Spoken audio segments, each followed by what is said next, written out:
gamers? It's me, Fitzy, and you're back for another episode of the Why Do Boys Make podcast, the only companion podcast for the Why Do Boys Play Games Fantasy Football League. I'm not alone. I've got me first mate with me here today. It's Dewey Boyman, Graybeard, Colin Swords. Colin, how are ye? I'm good. I'm great. And Corby's back here mopping up the poop deck. How are you today? Arg, matey, I'm doing just fine. In terms of a general fantasy check, I am feeling fantastic. In terms of this league, I'm doing fine. Thanks. Thanks for having me. And one more before I stop the voice, because what's that? There's an enemy boarded our ship. It's Chris Cloud. Welcome in. How you doing, man? I be good, man. I be good. I love this shtick that we have going.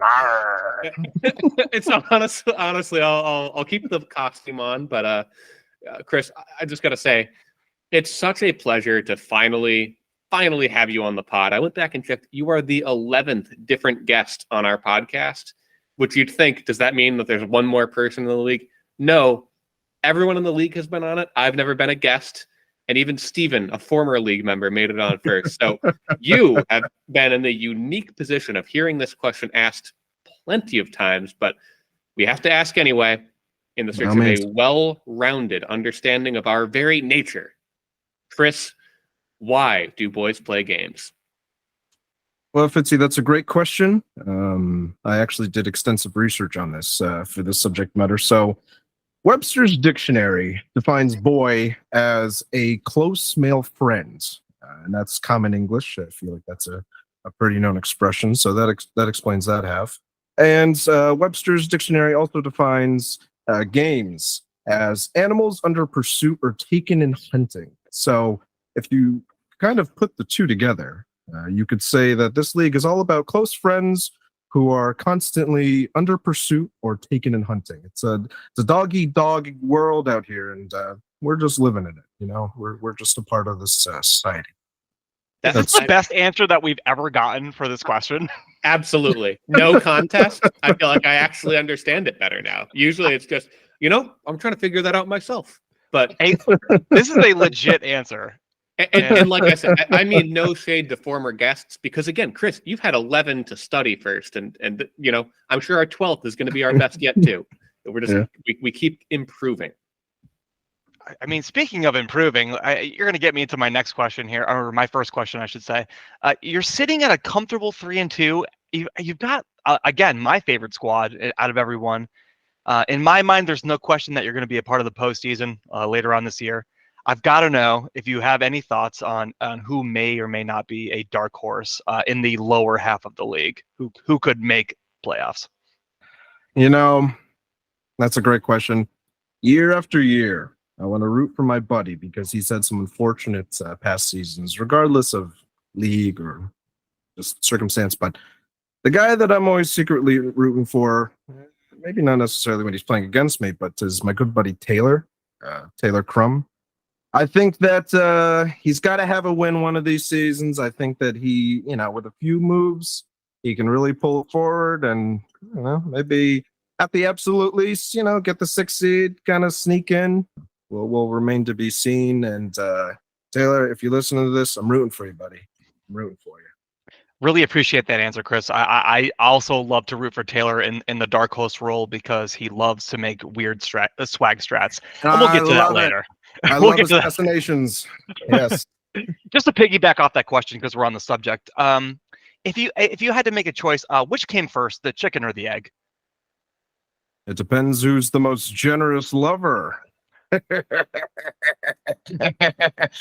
No, it's probably the chicken, honestly, because I'm a man of science, as you probably know. And if you believe in evolution, then you must believe that the chicken came first. So it's just elementary, my dear boy. I'm a scholar. Speaking of scholars, because I consider us a few scholars right here, a couple of power ranking scholars. In our consensus power rankings, I had you at 2. Corby had you at 1, and Fitzy had you all the way down at 6. So why don't you tell me, where do you think yours Don't be afraid to have a big ego, blow yourself up. Where do you think you rank this year? And tell me where you think Fitzy's team ranks this year. A little tit for tat action. Well, if I'm being honest with you, so realistically, I would say probably third. Let me take this ridiculous pirate costume off real quick. No, realistically, I would say third. I'm not one to toot my own horns, especially when it comes to fantasy football. I will say I agree with the point that was made earlier. I'm riding high off that draft still. Just about midway through the draft, I was like, I got this. I switched strategies. I made some smart moves later on when nobody else had the budget. But still, like one of you guys said, I'm still riding high off that. I got to start making moves. So I'd say third. I'd say that Adam, personally speaking, I think that I like his team a little bit more than mine at this point.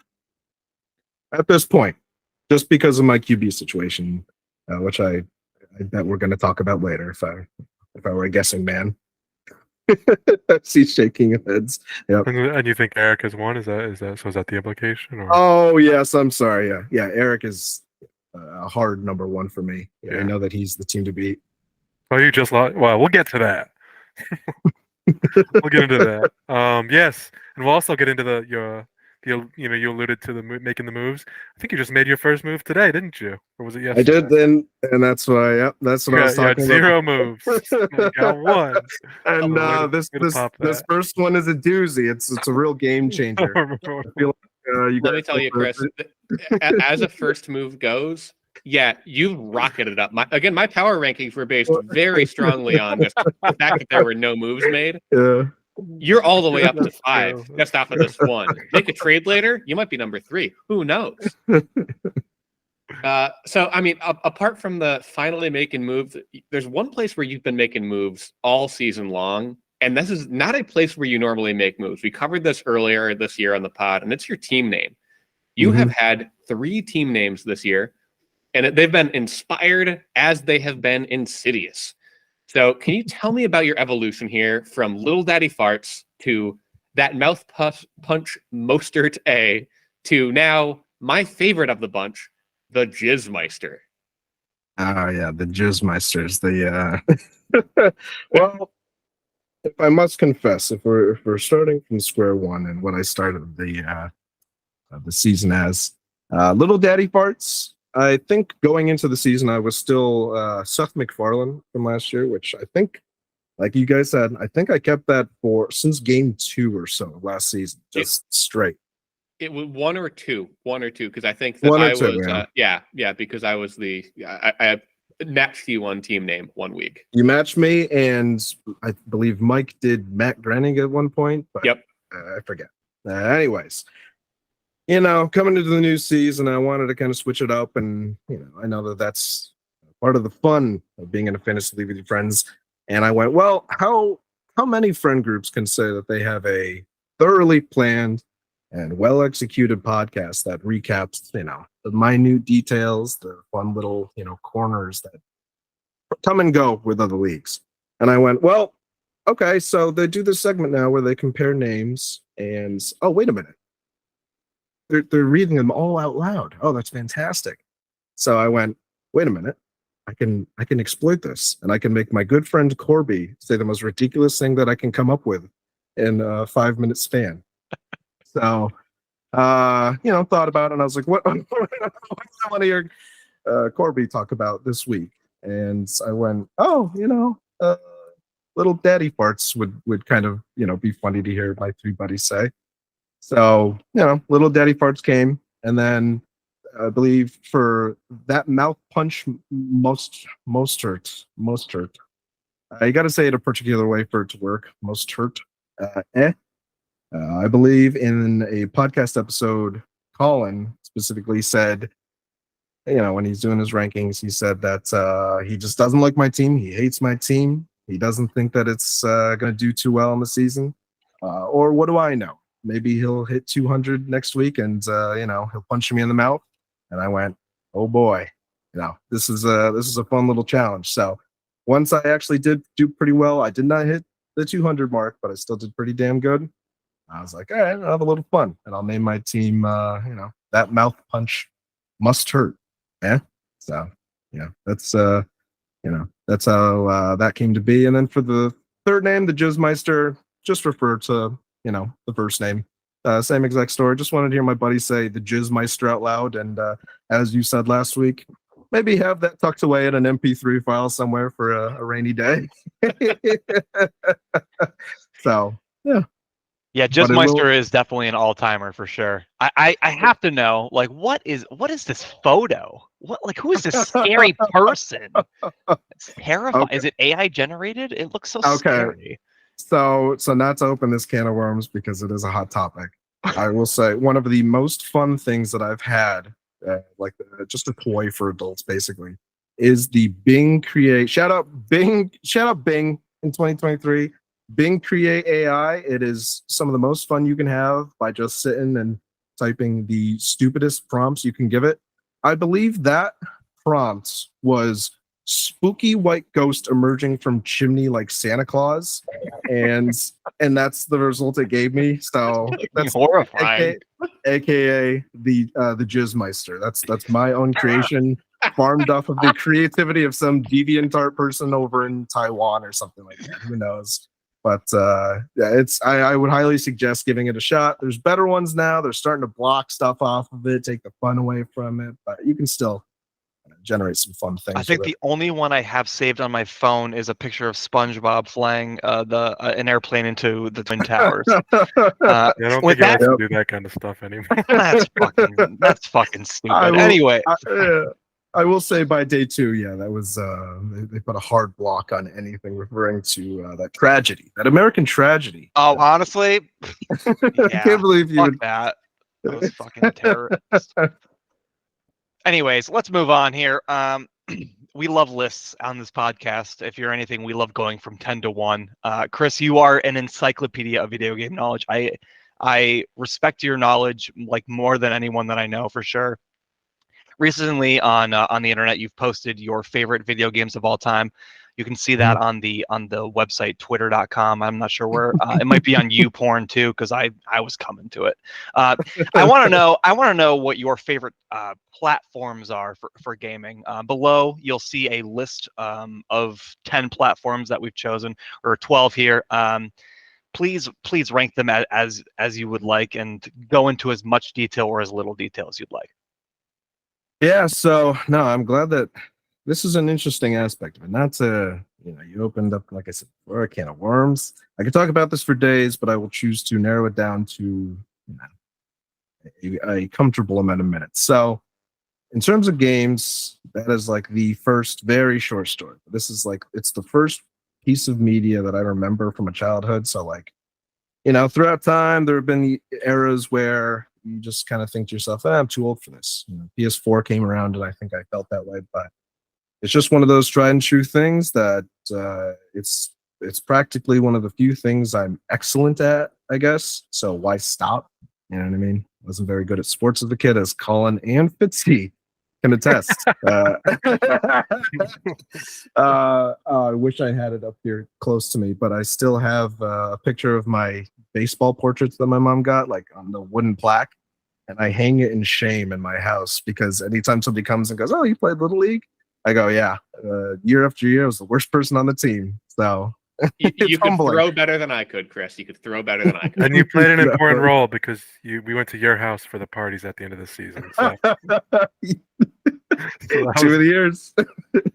Colin gets me on his team and he's rubbing his hands together. we're gonna get one of those inflatable water slides. Let's go. But so video games in general is just, it's a passion, it's a culture, but I would never call myself like a capital G gamer because I respect it as an art form rather than a culture, I guess. So forget what I just said. But anyways, so 10, and I will say that this was influenced by a suggestion that you had made, Fitzy, but I got a real kick out of it because it did make me think of a very specific memory with this.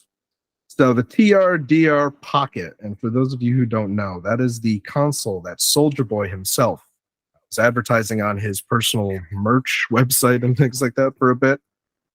Instantly screamed scam up and down. It looked like something that you'd see in, pre-2010 internet if you'd click a link on the side of the page. But regardless of that, our good friend and previous guest Steven was just curious enough and had just the right amount of disposable income that he actually did purchase one of these. And if you could guess, it never showed up, but they never refunded him. And also knowing our good friend Steven, he never made the call that would take 2 minutes to dispute his charge. And so that money just went to Soldier Boy. So big ups to Soldier Boy for getting Steven's, I think it was like $69.99 or whatever it was at the time. Good on you. You at least got one sale. But in reality, the 10 slot has to go to the N64. A great console, a great console, mostly nostalgic at this point. But if you go back and revisit it, the amount of actual titles for it in terms of like numbers that hold up, that still look good, they have charm, but maybe mechanically just inaccessible. It's the Nintendo 64, I would say. Coming in at number 9, following right behind is Nintendo. Another kind of quasi failure on their part. Now it's arguably their second largest behind the Virtual Boy. It's the Wii U. I am one of 4 people I know in our hometown that bought one of these and used it regularly. So what does that tell you? It's not like you're coming home from school, running home and, screaming to your family like, I want to play Wii U with my buddies, like leave me alone. Just all around a failure, but it has a lot of charm in my heart. Number 8 is iPhone. If you're like me, because you guys are pretty much the exact same age as me, the revolution that came with iPhone in terms of just being kids that took the bus to school, needed entertainment, perhaps in a class or two if things were dull and the teacher was reading from a book.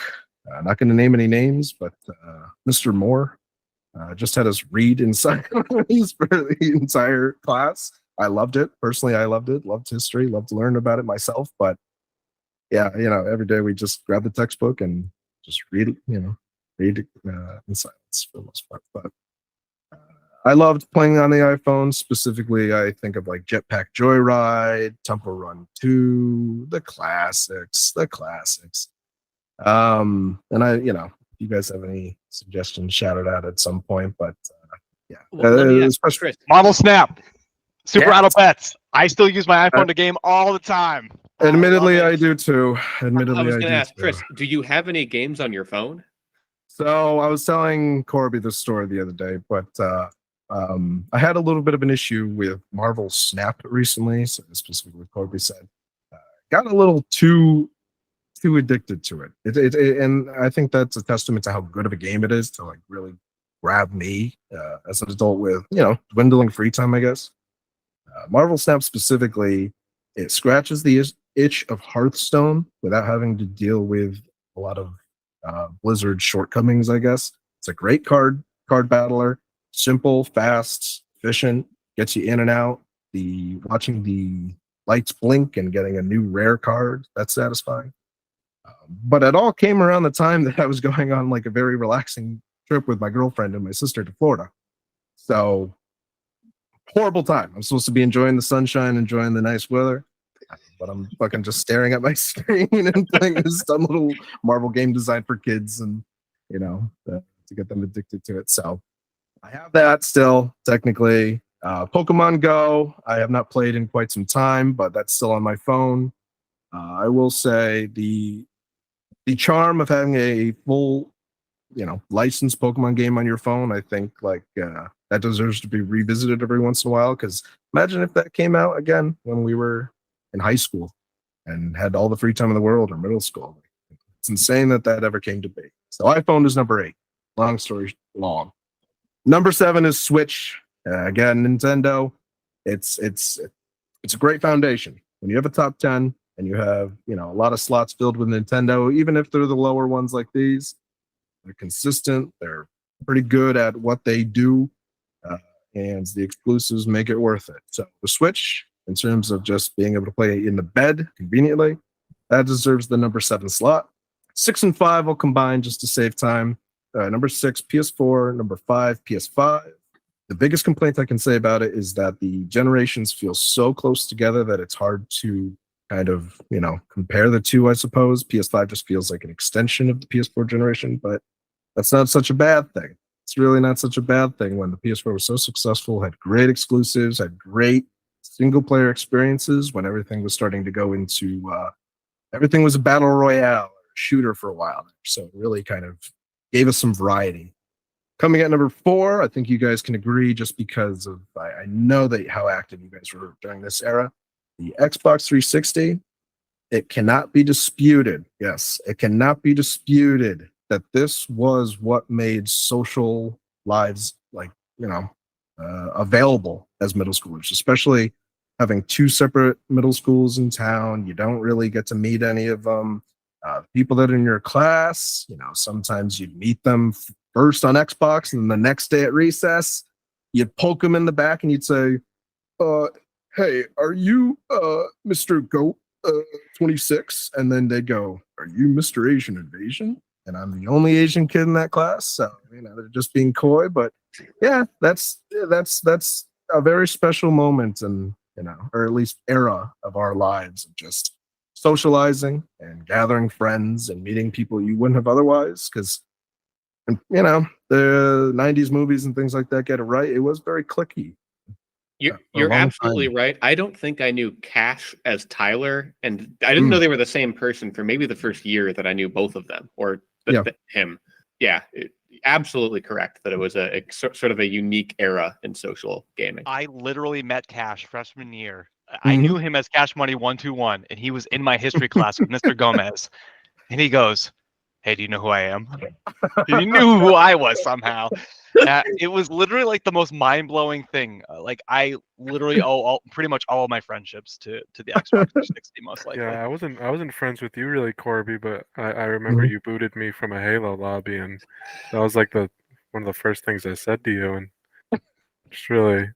Don't play the victim. You scammed your friends in RuneScape years before this happened, Colin. Come on. You would take people to the Wildy and kill them and take all their GP. We were not friends, but I would never do that to a friend. But yeah, no. So specifically, the person that I remember meeting before any of you got baseball aside, one of the first people I met from this league specifically was Mike. Because I think, again, through maybe Chris Patno, another fellow league member, but I remember adding Mike because we had played Halo 3 Forge together or one of the custom ones. I want to say it was like Sabre's Journey, however you want to say it. We added each other, maybe a day or two goes by, I sign on, this guy's on, and he's playing Missplosion Man. And I remember at the time thinking, Explosion Man was a good game and everything, but this was years later, I want to say, after it came out. And then come home from school the next day, get online, same guy's on, same game, and that was the case for what felt like weeks on end. He's playing the same game. He's just playing Missplosion Man. And I remember at the time thinking, who the fuck is this guy? This guy's a weirdo. It's not that good of a game. I'm sorry. No, it's a great game. But just that, I remember that for years was my only impression of Mike before meeting him in middle of high school. And just the whole time associating him with, that's one of my buddy's older brothers. And that's the dude who loves Missplosion Man more than anybody I know. So that'll always kind of be a memory of mine with him. 3 is Nintendo DS. This is coming personally. I tried to make this as objective as possible, but sometimes I have to sneak in just a twinge of, personal experience. But I was a kid that a lot of the weekends, because my mom owns a business where we'd go around, she had a dance studio, so we'd be in a random town in Pennsylvania for a weekend. And a lot of the time I didn't really have much to do. The Game Boy Advance, but more specifically the Nintendo DS, that was my escape. I would cherish those Nintendo DS games like they were friends, because I'd spend hours on them. If anybody's ever played, shouts out to Herbs for the Nintendo DS, shouts out to Mario Kart for the Nintendo DS, shouts out to Diddy Kong Racing for the Nintendo DS. Shout out to I don't know. You guys have any Nintendo Nintendo Chris, DS you games? had me at herbs. I am. You don't know the relief I feel that I said that, and I was like, dude, that's gonna fall so flat. Nobody else in the world has played herbs for the DS. Everybody played the GameCube one. I played Everybody PS2 Yeah. busting out. That was my Sims game. But Wow. I'm aware Yeah. of herbs. Herbs was a fantastic game, and it's underrated in the history of The Sims because it was more of an adventure than it was a simulation. You still had to piss, you still had to eat, you still had to have social life, but there was a progression in that game that was actually satisfying. So shouts out to the Herbs for Nintendo DS. Yeah, number 2, PC. This one's kind of self-explanatory just in terms of the wide amount of things that you could do, the just limitless possibilities. Specifically, the things that transformed me were like Team Fortress 2, Gary's Mod, that era of PC gaming. That's where I met a lot of friends, more so than 360, and this is why I ranked it higher, is just because the way that you could just meet strangers, add them as a friend, kind of, see what they were playing and just jump into any game that was pretty much ever existed through whether it be emulators or mods, things like that. Just keeps getting better and better. Discord is one of the greatest inventions of the past couple of decades, I would say. It took what Skype was trying to do and just legitimized it rather than being gutted for parts and stuffed into an app called Teams. I think that it's it's the most important thing for gaming that has happened in the past couple of decades. GameCube coming out hot at number 1, and I think that people our age would agree staunchly or disagree if they were more of a PS2 kid, but I think that in terms of the GameCube, it wasn't all that successful, if you can believe it. It wasn't billion seller like a lot of people our age seem to think it was. But the shape, the charm, it had a Drake and Josh joke written about, in reference to it at the time. It's like, that was the killer one. That was the cool one to me, even if PS2 had like the edge to it, the grit. GameCube as a console is the most nostalgic, the greatest thing. I'll never forget. I got it for Christmas one year. And as a kid, there's no better gift than you can get than a brand new game console. And even if it's like one game, you play that game for the entire weekend. The GameCube has a handle. Have you ever seen a console with a handle?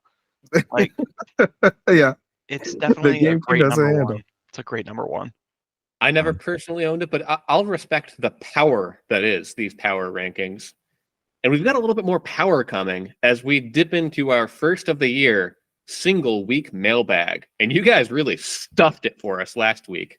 We're going to start things off with Mr. Mike Bekonowitz, who says, I agree with the team you ranked number 12, but they have some spirit and life in them yet, going into a must-win game this week. I think Chris is easily number 1 with JT coming back. Eric, definitely number 2 if he isn't number 1. So, Chris, you've got more believers in the comments. Any response from Mike now that you're here on the pod? I will say I love my fans. I appreciate my fans. I love the praise, but I think I perform better when you guys are putting me down. So just bring it on. Just be as mean. Just be as mean as you treat me like dirt. Just put me down every week after week. Just say I'm dog doo doo, and maybe I'll I'll take over Eric and Adam eventually. You guys put me down. So our next commenter vehemently disagrees with that sentiment, Chris, because Adam says, talk bad about my team, I make you regret it. I had to reply because I thought we were generally nice to the team that I think we had consensus ranked number 3. Adam, for next week's show, who is this comment subtweeting? And he said, anyone at Fitzy963. So Adam, he's had it in his picture for a long time. He's not Taylor Swift, but he's still an edgelord, is what I really learned here. That's how he added you, even though like when you respond to someone on YouTube, like you don't need to add people, like he added you, but like when you respond to a comment on YouTube, you don't need to do that. Like it's All right. Yeah, so well, I decided to stay silent on the. I agree. Adam needs to take a, digital literacy class, and he's using YouTube like it's Facebook, and he's a well, grandma. I thought it came off Never- as like ultra aggressive. He's like, "Yeah, I'm talking to you," Yeah, even though you Yeah. ranked him like 1 or 2. I ranked him number one, and he comes at me. Inexplicably. So anyway, Adam, just get used to hearing some stuff from me every now and then. Adam's got a big pussy. Okay. Speaking of big pussies, now. Great segue. Speaking of big pussies, Adam's the next comment anyway. Adam's the next comment. Mike spent all his fab and has nothing to show for it, which is sad. Mike's fab history probably I don't off the top of my head. It has such names as Jameis Winston, Zach Wilson. I don't know who else did Mike spend fab on. Those were that's like $80 there, I think. So I don't know. Pour one out for Mike's team. I'll take the next one here. So we've got Chris Colby chiming in here. He says, Fitzy, the Colin versus Brandy recap was incredible. If I make it on the pod this year, I'd like to give it a shot. He also replies and says, seems like you're doing it for every recap. Love it. One of my absolute favorite things, Chris, is to read as basically you're leaving a comment as you're hearing something live. You're like, ooh, I like this. Ooh, I like this too. You're going to do it for everybody. When as soon as I was done, I said, and that's all that I'm going to do. But yeah, Chris, I would love to hear your impression of Chris Berman on the pod this year. In fact, I'd like to open this one up for the mailbag this week. Whoever leaves the best pun comments this week will be in the running to be our next guest. Our next comment here comes from our most recent guest, and that is Eric Slinky getting into the mailbag. Love to see you here, Eric. Welcome. Long-time listener, first-time caller. And he says, wow, I appreciate the love, everyone. I feel so blessed to be number one, although I think that Chris Cloud's team should be number one. And Adam's team sucks. Chris, any response to be number one here again? What a rude thing to say. Adam's a good guy. He didn't deserve that. I disagree with the first point staunchly, but that second one, no, Adam's a good guy. He doesn't deserve that. His team's great. But no, I do appreciate it, Eric. Again, love my fans, love the people putting me up. But I feel like he secretly knew what I had mentioned before, that my team seems to do worse when I get praise. So I think they're just piling it on. I think they're just trying to sandbag me, trying to bring me down, so that's I'm not a threat to them in the playoffs. So I take this as a threat, Eric. I don't appreciate it, and once again, a very rude thing to say to Adam. And we'll cover our last comment here in the transactions in a little bit, but Chris lets the league know. Phone lines open. Let's make some trades. So again, before we get there, we're going to do a quick Week 5 recap, and we're starting things off with a battle of Teen Titans, Adam versus Tyler, where everybody picked Adam except for the coin, and the coin lived happily ever after on Tyler Island. My notes on this one, Travis Kelce got completely erased by Sam Laporta. Breece Hall came back in a big way, but this is really a Pyrrhic victory for Tyler as he loses Justin Jefferson, at least for a few weeks. On Adam's side, man, it's really too bad that Tyler's bench player, Ezekiel Elliott, looked better than his new toy, Ramondre, right? I really can't wait to trash Adam's team now that he called me out in the comments, but at least for this week, I stick by my number one overall ranking. So I'll be talking more trash soon, Adam. Don't you worry. I absolutely chalk this loss up to the 7 drops committed by the Baltimore Ravens. Watching that game live was literally sickening. I watched Rashad Bateman in the middle of the end zone just fucking stone hand it, and just made me sick. Yeah, that was literally my only note, is that the Ravens cost Adam this victory. Left at least 9 points on the fantasy floor. The two things I had about this matchup was, one, that, I think this is like the second week in a row where we've kind of just agreed on too many picks. I think just for the sake of breaking the group think, I'm going to be zagging a lot in the picks this week. And then the second thing is, this is the risk for Tyler, who, like Fitzy said, this is a Pyrrhic victory. When you build your stars and studs, your studs and duds, is that all it takes is like one stud, and now, like, where is he? Like, is he? He's to me, he's like a bottom feeder almost now. He's got some good pieces, but It'll be tough to come back from this.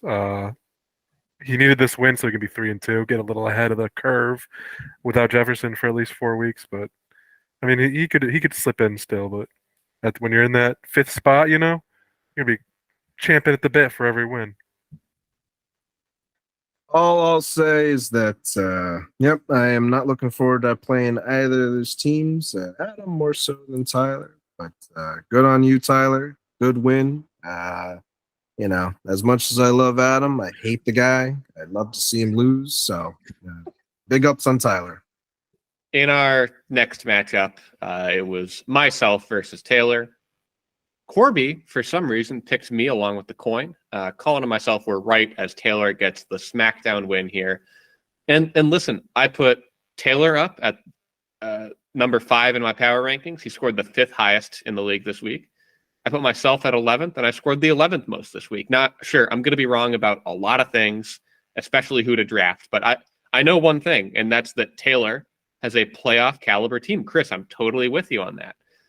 Even with the 0 from Aaron Jones. Now, you might think that's roster malpractice. It's Monday night. He already knew he didn't need to pick someone up. So I'm going to call it a swag strat to do both that and to start Jameson Williams, who went too fast, too furious, 2 catches, 2 yards on the week.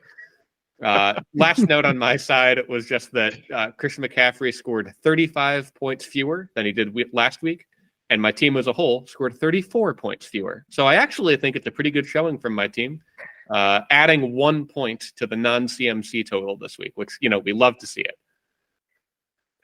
I'm surprised that's your note. I thought it would have been how your quarterbacks scored a combined 2.2 points. So Sam Howell, light years ahead of Prescott right now in that bet. But, he played the Bears. So what does that mean? Dak Prescott played the Niners. Still, looked bad. Yeah, good for Taylor. I kind of disagree with the Aaron Jones thing because he needs all the points he can get right now in 7th place. Because if he's tying, if he's he's gonna be like a 6-7 or 7-7. It's 14 right in the regular season. Is that correct? Does anyone know? Yeah, that's correct. Yeah, 14. So if he's like 7-7 or 6-8 and tied for the last spot, he's gonna need those points.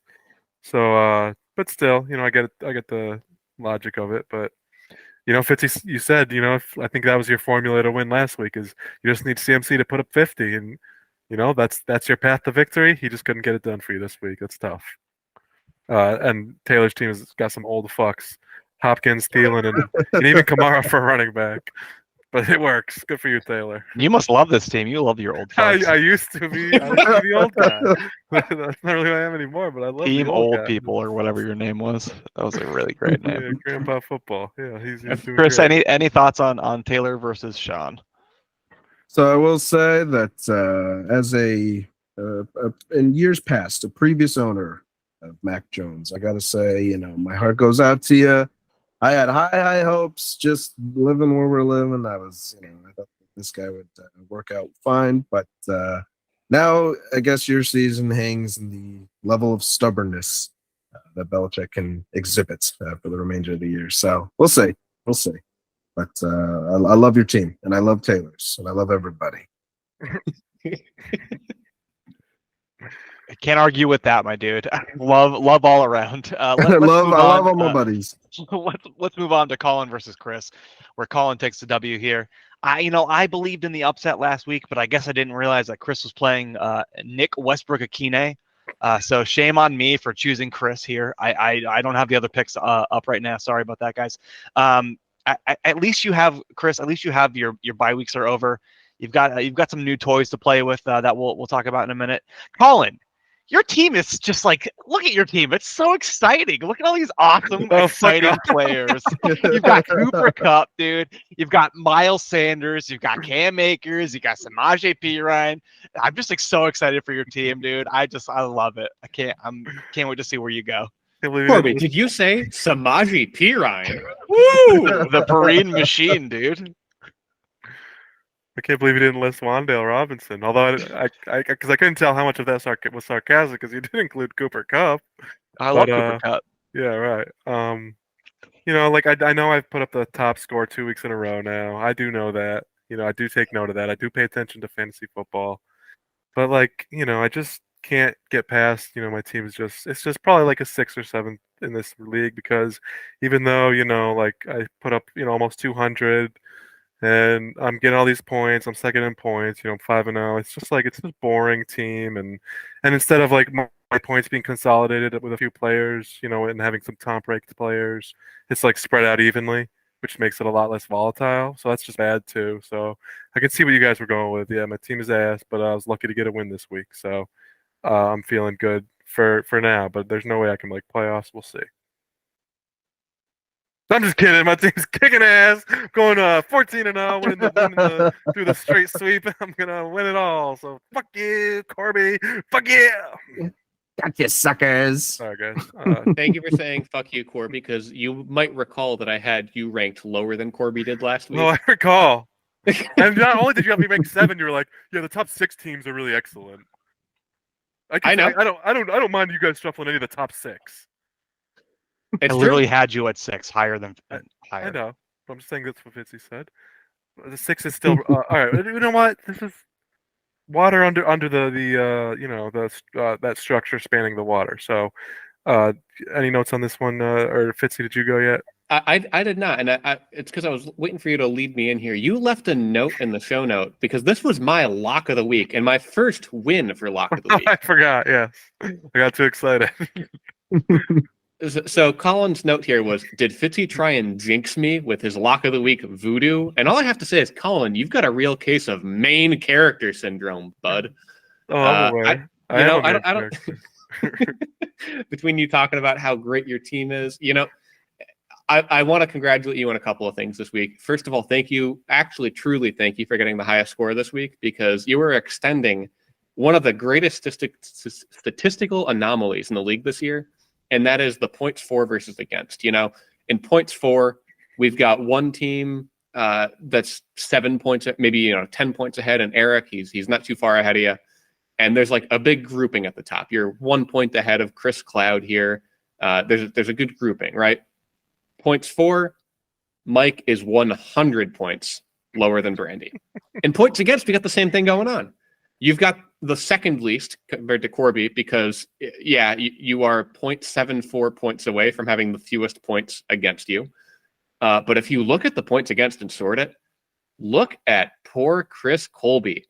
Just about 100 points more than anybody else. So really, honestly, thank you for beating him down. I want to see that lead extend. Chris, I do want you to get wins, but I also want you to earn those wins, buddy. God gives his toughest tests to his strongest boys. So you're born to come, and you're going to come out on top, I believe. No comments. I'm indifferent to this one. All right, so the next one here is Corby versus a different Chris. It's Chris P who gets the win. The coin was the only one to take Chris P because all the humans took Corby. And Corby, you had the top 3 scoring players in this matchup. And Chris still wins by 28 points. Now, my question for you is, what's worse? Losing in that fashion or losing to Najee Harris? Oh, God. I didn't even think of that. It's definitely losing to Najee Harris. Dude, holy moly. We had 37 rushing yards. Oh, goodness gracious. Yeah, no, I mean, I think I would have had a chance here had I not gotten bit by the injury bug. I lost Richardson, Tank Dell. Those guys kind of underperformed. Would I have gotten a couple more points from, like, would I have made one? I don't know. It's hard to say. I just feel like I need a change at some point. More on that later. But my team kind of sucks. It is what it is, and that's the way it is. No, your team is great, buddy. I appreciate it. I really do. No. Yeah, everyone picked Corby except the coin because he was starting his RB1 and 2 is Justice Hill and Najee Harris. That's gross. Bryce Young is QB2. Of course, he comes out with like his highest score of the season. It was tough sledding for Corby, not just for this game, but as he noted, for the rest of the season with 2 guys going on IR. But this week was just like a minefield. So it's sad to see. I had you ranked like 6, Corby. I thought you were a playoff bound team. Not to say you aren't now, but it'll be a tough road there. I will say the swag strat of starting Curtis Samuel in the flex spot on Thursday night and then him going off for 18 points is definitely. I was like, oh God, It's commendable. this is not good. This is not going to be good. Swag strat. Yeah, sure. So our next matchup was the closest one of the week, and you guys laughed at me last week when I told you that this was in contention for matchup of the week. One that came down to the second half of a Monday night game. Yeah, sure.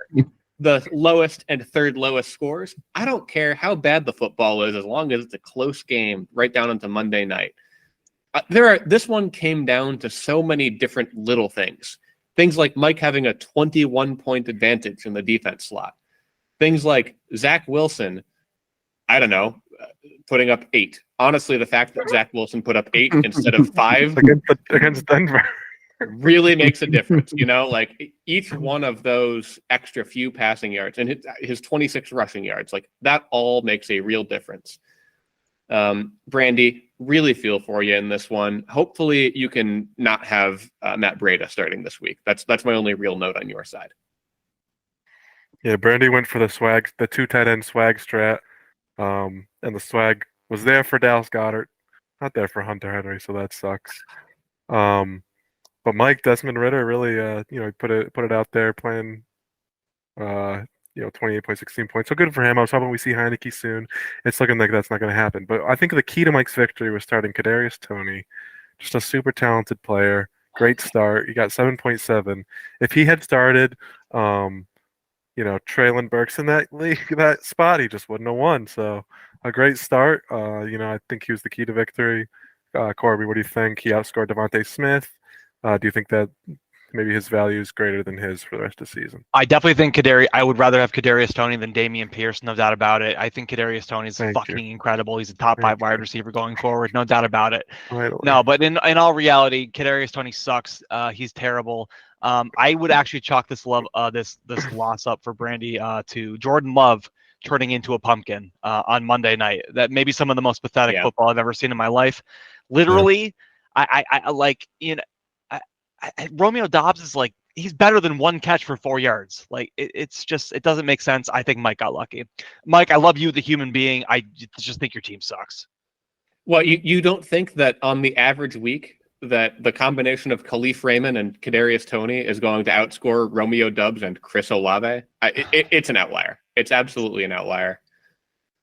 And you mentioned Traylon Burks. I just saw this funny headline about him yesterday. Quote, Mike Vrabel says, "We're hopeful Traylon Burks can start running around this week." The other league that I have him in. So that's where we're at with Mr. Traylon Burks. Done. I'm fucking done with that he guy. Might start running around. Good. I'm glad he can run around. Fucking put me out there, Vrabel. My God, I'll catch a ball. Speaking of running around, what some might call our true matchup of the week had people truly running around, and it's the powerhouses, Eric and Chris Cloud, where everyone picked Chris Cloud and the coin alone happy on Eric Island. Bravo to the coin. Chris, I picked you for a reason here, and a lot of that reason came down to Monday night, where you had Jordan Love and Devontae Adams against Eric's stinky poo-poo Josh Jacobs. And you entered projected to win by like about a point. So just talk to me for a little bit about the emotional roller coaster that was this matchup of consensus ranked number 1 and 2 teams this week. I have a love-hate relationship with that percentage meter because as garbage as it is sometimes, and even I know, like, I'm looking at it and it says 15%, and not to be like Jim Carrey in that one film, but I was like, so you're saying there's a chance, and it gives me this false hope, and things like that. But if it's hovering from like 50 to 65, I'm feeling like a god. I'm feeling like I'm on top of the world. I've got like a real chance at it. Anything above that, I get really cocky. There was one point in this matchup where it was, maybe it was for a split second there, but I feel like I was at like 67, 68, maybe that percentage. And I was like, it's in the bag. I got this. I don't need to worry. And the thing that I was excited to say eventually, knowing I would eventually come on here is saying like, Jordan Love, I had absolute zero faith in him at the start of the season, but he was giving me consistent points. And again, I just dug my own hole. I cursed myself. He comes out, he performs in that manner, and just completely deflates it. And then I lose, which is salt on the wound, I guess. So put too much faith in the guy. I will say, let this be my public declaration. I am on the, I'm available to trade. I saw that you had sent a couple, 50. So we'll talk after we stop hitting the record button, Chris. I'm sure we're gonna be talking about whatever we talk about next on next week's pod. I can't wait. But let that be an open invitation. I'm open and willing. So just make sure you're checking, pretty, at least once a day, okay? Yeah, once every couple days. I'm notorious for that stuff, but it takes 2 minutes, just a quick check, just a quick check. Yep. So no, I just chalk it up to not to scapegoat, but I chalk it up to one fella just completely deflating I guess it was, if anything, pops the bubble I was in of coasting off of that initial draft, because now I'm hungry for a QB. And I know that I have some depth, even on my bench, surprisingly. So I am willing to part some of my players if needed. Yeah, we were making these picks while watching Thursday night, so this was a little after halftime, I think, or maybe at halftime. DJ Moore had like 30 points, and we were like, "Oh, Chris is gonna." That's why we all picked you. We thought, like, who could have predicted Jamar Chase? And good for Eric with Keenan on his bye. He took it. Jamar took it personally and was like, "Check this out." Yeah. Well, we'll get into this. No, I'm sorry. We're gonna just spoil it. We can talk about it now. Up on the screen because go ahead. Because Chris, I know exactly when you were projected to win by 70, and it was the full day of Friday and Saturday. I thought it was a glitch. It was a glitch. We made a bet at halftime of the Thursday night game, and I just said it because I thought it would be fun. It's not one that I thought I was going to win. It's the dumbest bet I've made on this show. Yeah. I'm addicted to taking the field, and DJ Moore had 30 points. I bet that he would not be the highest scoring player in this matchup. Well, he didn't stop in the second half. He ends up with 52 points flat. Definitely, easily, Corby, I see you shaking. One of the stupidest bets I've made, probably. Got to be a top three score on the year is 52, probably. Yeah. Well, Sunday comes along, and Jamar Chase descends down from the heavens to get not 15 receptions, 3 touchdowns, and 190 receiving yards. But 15 receptions, 3 touchdowns, and 192 receiving yards. Give me a 0.2 point victory. Sickening. It's incredible. Hell of an yeah. Like, how can you complain? It's fucking sick. So, I called Colin the main character, and this is not my matchup, but this one was really kind of about me. Great. Honestly, I ranked Eric first, and this felt good to get that confirmation. His team is awesome. I love his team so much. I think the reason I had Chris second is because even though maybe his team was doing better, it's just not a team I would ever draft. When I look at Eric's team, I see a team that I would absolutely draft, just the build of it. So great job, Eric. You won with starting Derek Carr and with Keenan on bye. So what a swag win here. Good for you, Eric. That's going to round us off. So let's take a quick peek at the standings so far. The Coin has a fantastic week of 4-2, leading the pack. Colin and myself, who have not made a different pick in 2 weeks, we both go 3-3. And Corby finds a way to go 0-6. Now first with time in history? Now with me, the Coin's going 0-6, but yeah, I don't know if a person ever has. God, that's what happens when you go contrarian. God, you either shoot for the stars or you fall on your booty hole. And this puts you 1 game ahead of me, but 2 games behind the Coin. So we got to start watching out for this Coin. It's batting pretty well at 18-12 here. That's going to bring us to our next segment. And Colin, I'm going to go ahead and say this is your favorite. It's the Week 5 Transaction Watch. We are recording this on a Wednesday night, which means we get to talk about all that happened this past week. And we're going to start up things off with the trade. Corby, I want you to talk me through this first, and we'll give our reactions. Okay, I kind of tilted because I only had one starting running back on my team as of Tuesday morning, and so I was like, okay, I'm feeling pretty fucked here.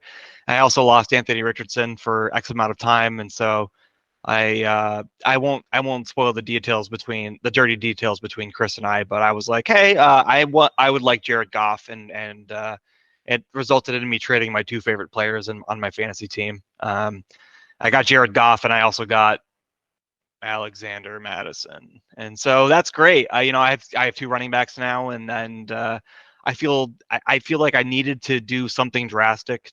I need a win, right? I basically tried to buy a win this week because I really like Madison's his shot at scoring double digits this week against the Bears.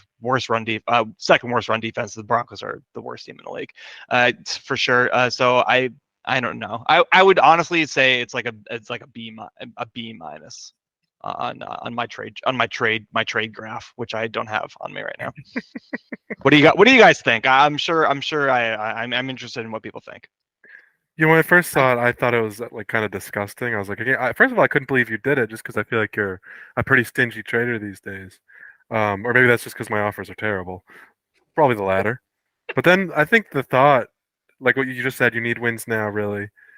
But then also, Jared Goff and Richardson. I mean, say what you want, but Goff, I don't think he's that much. Richardson's awesome to watch, and he's been awesome, but Goff is like he's an established guy. He's gonna have he sure as hell ain't gonna bang his head around and his body around like Richardson does. So he's a safe, he's a blue chip quarterback. He's gonna be a low end QB1 pretty much.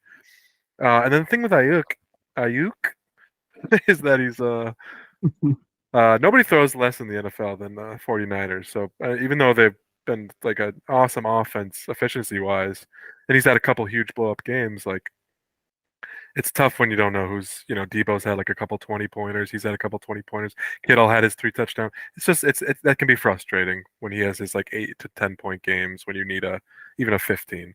And Alexander Madison, right now he's entrenched in that RB1 spot. Cam Akers waiting in the wings. But like you said, this is, maybe a little more of a short-term move. Or he could really clench down on that spot. So I think at first glance, I think it's gross. But yeah, I'd call it like a B, even a B plus. As a golfolite or whatever, a big golf guy. So Corby, I approve. The only thing is, I feel bad for like maybe Chris. You should have got in there sooner to try to get this QB from Mr. Colby here. You could have, but now looks like you lost out on the QB sweepstakes that was Chris's team, Chris Colby's team. All right. No, I think that this is a very respectable move, and I think that this is, what's going to keep you propelled and in the running for playoffs. Truly, this is, going to keep you afloat. And the thing that always gets me around this time of year is it's getting colder. Injuries are coming. And, I do believe in some semblance of karma. And I think that, you had your kind of blows, obviously recently, but, it just means you're going to come back swinging harder. And the people that are riding high right now, that could all change in one play. So I think this is a great move. Very respectable. And all I got to say, Corby, did you make this trade before Anthony Richardson was officially ruled out for 4 to 8 weeks? Yeah, I made it last night as I was pacing around the kitchen. I was like, I was like, fuck! I was not having a good time, and I just hit accept. I was like, if I don't hit accept now, I'm never gonna do it. So I just did it. So. And then he gets ruled out for most of the rest of the fantasy season. My heart goes out to Chris Colby, who thought for sure that he was gonna be happy. But not this time, Chris. I'm sorry. Giving up Alexander Madison's not a whole lot, because when you say he might score double digits this week, I think 10's a double digit number, so it could happen. And it's so true. Yeah, but I'm kind of with you. I think you've won the trade basically on the merit that Anthony Richardson has now been ruled out. Next transaction here was a real everyone get in the car move, because it was Emari Demercardio, and we had most of the league bidding on this guy.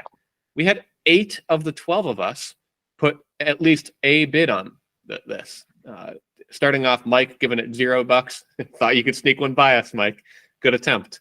And it goes all the way up to Corby. You got him for 22. You'll love to see you outbid Adam by $1. That's the best. I thought I spent too much. I was like, I put 22 in. I was like, no one is gonna put like more than 10.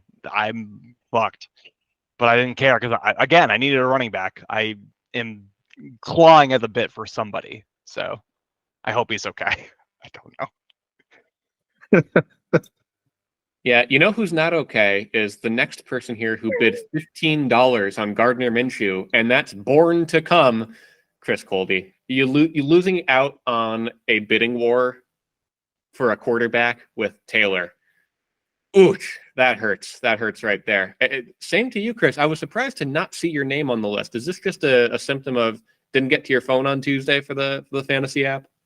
It is a huge flub, and I only have one man to blame, and his name is Christopher Columbus. A long list of just horrible deeds that man has pulled off in his lifetime and legacy. This is definitely top of the list for me. Completely thrown off the schedule. Forgot to bring the trash out. The list goes on. So, Didn't bring the trash. That is not the Chris C that I thought you were going to be blaming, but I like that. That guy. Multiple Chris C's are all colluding together to make my season all the more difficult. So, but if I there's one person on this list, I would have given him a toss. But the thing that kind of reassures me is I don't think I would have gone as high as 21. I should have, obviously. I would have thought it would have went for lower, so I would have probably done like maybe 13, 14. So hey, if you had done 13, it would have been a Chris party at the top. All three Chris by a couple bucks. So you win it and you win it well. Yeah, I'm surprised that Taylor didn't bid more. This former Jag about to play the Jaguars in a revenge game. So great pickup by Taylor. He's obviously desperate to move on from Daniel Jones. Also, he might not play this week, so he picked up Trevor Siemian for 15 last week. Gardner Minshew this week, so he's really filling up his QB room. Good for you, Taylor. Shoot your shot. I know all about filling your bench up with QB rooms. As a main character, I know how I did that. So good for you, Taylor. Great strategy. Pick up more, I say. I'll introduce this next one. Sure. Brandy. She didn't. She didn't care that Hunter Henry hasn't really panned out. Keep shooting your shot with the tight ends. Dalton Schultz for $8. Mike put in a $0 bid. Sure, why not? He looked pretty good. Finally establishing some rapport with CJ Stroud. So great pickup. Any of you guys have big Dalton Schultz fans? Fitzy, I know you're a big guy. I am. If I hadn't picked up Logan Thomas, I would have been on the Dalton Schultz train. And really, my note here is that if Mike had the money, he would have probably put $7 up. So I actually 8 is totally respectable for Brandon to be putting down on Dalton Schultz. No issue here at all. Well, fortunately for Mike, Adam Troutman is probably still on that waiver wire. He just scored a touchdown last week. Time to go back to the. Why didn't you start him, Mike? Come on, Mike. Come on, Mike. Adam Troutman's there waiting for you. Come on. Bro. New totem just dropped. Okay, finally, let's talk about this guy. This guy was on my team last year. I got him again. It's my boy, Donta Foreman, former Achilles tear. I got him for $8. Again, I thought I was spending too much money on him, but Colin makes me feel better by bidding $6. Team floor with the $3 bid, and Atnam with the $0 bid. Colin, were you upset that you didn't get Donta Foreman? My motto is bid as high as you will, that you won't get upset if you get outbid. Wasn't upset. $6 fine. $8, I'm good. But he'll be, like you said, just like your other guys, a good short-term start. Probably, Roshan will be back. Probably Herbert not too long after that. So he's good for a few weeks, probably just like last year, and he was good last year. So good pickup. Let's see what he's got. And Corby, just in general, this is you're a frequent flyer this week in the transaction watch. So this was my week. This is my waiver week. You were the main character here. I was the main character this week on waivers. Way to rebuild your team, really. And I'm either I respect the hell out of it. It's either gonna work a lot or I'm fucked. That's what you do. That's what you gotta do when you're down there. Ride or die, baby. Yeah, hell yeah. And And while we're here on Transaction Watch, I want to give a quick shout out to a mailbag that we don't often talk about, and that's the group chat for the league on the Yahoo app, where we revealed that Adam tried to send me a trade, but my trades were maxed out. I revealed that the day before I tried to trade with Adam, but his trades were maxed out. Corby, you sent a screenshot to our group chat. It's part of the thumbnail that you're all seeing right now, where Adam sent Corby 6 trades in the course of about 6 minutes. All I've got to say is, yeah, we've only had a couple so far this year, but I feel like the trade market is about to heat up in this league. Give me a phone call. I'm like Chris. It's trade time, baby. Let's get it rolling. About to wheel and deal. Let's get it going. Are we gonna get a 4-team trade done tonight? No. Will never happen. No. So on to the other things that have been wheeling around, and that's the changing of the seasons, the changing of team names, where Mike, he's feeling a little bit better about himself. He's no longer Private Pile. He changed it to the Riddler. To me, with the picture, this is as close to a 10 as you can get for a single player pun name. I don't want to overrate it because this is going to cheapen other 10s that I give. So I'll give this one a Mike 9, which is a strong 9. And then he changed it to Kyle Ritterhouse. Corby, why don't you talk me through everything before I give you my Kyle Ritterhouse? I'm too woke for Kyle Ritterhouse, so that's a 0. I thought the Ritterer was pretty funny. It was a strong 8 for sure, but I'm giving Kyle Ritterhouse a 0. I'm too woke for this shit. Sorry, Mike. Sorry. It's not even the best player that he could have done for that. I mean, he doesn't have Kyle Pitts, but Kyle Pittenhouse is right there. It's so Kyle Ritterhouse. I feel like that's trying too much. I'm giving this one, Mike. No offense, because I know you change it a lot and you'll change it soon. Ritterhouse has got to be like a 3.5 for me. Oh wow. Colin, Chris. So, Mike, I was gonna say before, I love the name. I love that. In my opinion, yes, Fitzy, I'm right there with you. I think it's a good heel turn. I think that he's playing mind games against anybody he comes against because, they're confused. They don't know whether or not to share their true feelings towards the namesake of the team. I'm not going to personally say it out loud because I'm a very with it person. I am not pro this particular individual, but I get it. It's edgy. It's good to kind of confuse the opponent. But I do have a suggestion for next week, and take it if you want, leave it if you want. But I do think that an effective name for your specific team would be Poo Poo Jones. Poo Poo Jones, I think, would be effective for the very same reason that I think your current name. Imagine going against a guy named Poo Poo Jones. You don't think too much of it. You think it's just a laugh. You think it's a joke. But hell, you could have a week where all of your players are doing fantastic. And how embarrassing would it be to lose to a team named Poo Poo Jones? So, Mike, that's my suggestion for this week. If you want to switch, you want to change it, go ahead. If you don't, by all means. But best of luck to you regardless. Words of wisdom from the Jizzmeister. I mean, it's cool. I don't know. Jeez. Good name. No, I don't know. I like the Riddler. I'm surprised to see this from Mike. I guess Florida's rubbing off on him. But we'll see how what it is next week. Maybe it's just a temp. Maybe it's a placeholder. Maybe it's his heel turn that's going to power him forward. Yes. Corby, not quite a heel turn, but one of your players sure turned their heel last week, and that's Devon A-Chain.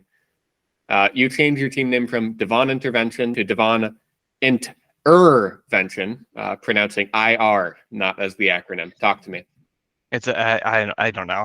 I thought of it on my way home from work because I was like, I really wanted to change my name, but I didn't have anything funny to do, so I just did that. It's like a 2. It's not good. I'll come up with something next time. You're being coy. It's great. That's a great one. I agree. It's awesome. It's at least a 4. I'm kidding. I'm giving it an 8. And you know what? I'm thinking 9 because this guy was shaping up to be not just your totem, but also your best player, and now he's on your IR. So you pay him homage in the best way possible, I think. Here. The number 4 ranked running back on the season. I know. Those 2 weeks were magical that I had you. They were wonderful. You'll be back. We'll be back. Speaking of being back, we're back. We're back to the new recurring segment that everyone loves. Welcome back to Corby's Comment of the Week from the Yahoo message board. Today we've got a twofer on the I was lurking the Tom Brady messages for some reason.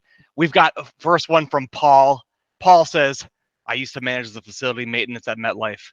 Just got fired because I was telling people about the fact that Tom Brady has been in here 3 of the last 5 days. Probably yesterday too, making it 4. But I cleaned out my desk yesterday morning. Why do you think they pissed at me? And in reply, we have celebrity chef Gordon Ramsay. He says, I don't know why, bro. That sucks. I hope you can find another job quickly, innit? So talk me through it, guys. Do you think that's the real Gordon Ramsay? And do you think Paul will find another job? I hate when like rich people do that shit. You know, like Oprah and fucking what's his name, like begging for the fucking wildfire relief, The Rock or whatever. Like Ramsey, if you hope you can find another job, offer him a fucking job, dumbass. Great find, Corby. Oh, Absolutely. Thank you for scrolling through the newest on the Tom Brady page, Corby. You know, you're doing the work. You're getting into the muck. I would hire you before I hire Paul. That's all I gotta say. You're a hard worker for finding this one. So correct me if I'm wrong on this, but I'm looking at the screenshot and it appears that at the top there is a little picture of 2 green men with 45 next to it. Does that mean there's just 45 people actively in this chat right now? Yes. Chris, I would love to go to the Yahoo message boards. Almost the public ones almost never, but this You makes me have want to just scour them. You have to. Because I'm picturing some 45 poor souls getting off of a hard day's work, hopping on their phone and being like, honey, don't disturb me for the next couple hours. I gotta scour the Tom Brady message boards on the Yahoo app. Like I can't think of anything more sad to do other than Corby, who's doing it for a completely different purpose. These people are just waiting for the hottest new gossip on Tom Brady in 2023. Like, Well, my God. you're kind of mistaken, and this is why you need to get on there, because it is a social media platform. The other day, I was on someone's, and somebody said, thumbs up for grits and fried chicken, thumbs down for like fried watermelon and corn. Like it's not just about the player. It's just a place to get away and find like-minded people who like to hang out and think about football, but not always talk about it. So, you know, it's just a great place with great people. And they finally got some, you know, decent moderation. So you can't say too many naughty words, but you can allude to them. Unfortunately for you, Colin, because I know that you're just a potty mouth on Right, yeah, I got banned, but I can still read it. I can't comment. No, are you serious? You got No, banned? I'm joking. Oh my God, dude. I would so believe that. Go ahead. I think you can look at people's comments. I don't know if you can do that with. Since they changed the format, so I used to follow. I found some of our friends in the comments. I follow Colin and I follow Adam. I can't find out how to get back to you since they changed the format last year. Yeah. It's a shame because Colin, I once replied to one of your comments at Colin Swords. Why are you liking your own comments, huh? Somebody's got. Yeah. No, because you can also see my likes. Yeah, exactly. That's hilarious. As a follower. And the thing is, I think you can like them more than once if you leave the page and come back. So like you just keep boosting your fucking thumbs. That's great. The other one that I really like, and this is how I found you originally. I went to a tight end that you owned in the 2 tight end league, like Jordan your Akins. backup, like your bench player. Jordan Akins probably. Yeah. And I left you a comment like, "Hi, Colin." So Oh, you found me, and then Adam replied Some as well, guy. I believe. So we find each other in the strangest places. Chris, it really is a place for like-minded degenerates. Yeah, it kind of goes into what I was talking about before with the whole 360 and Discord thing. It's like you never know. You can meet your new best friend, your future best man here. I can see the possibilities. So maybe I will take a look. Yeah. Speaking of some like-minded degenerates, let's move on to week 6, where our first matchup is Tyler versus Taylor. And really, the thing here is I did rank Taylor higher, and I did rank Tyler lower.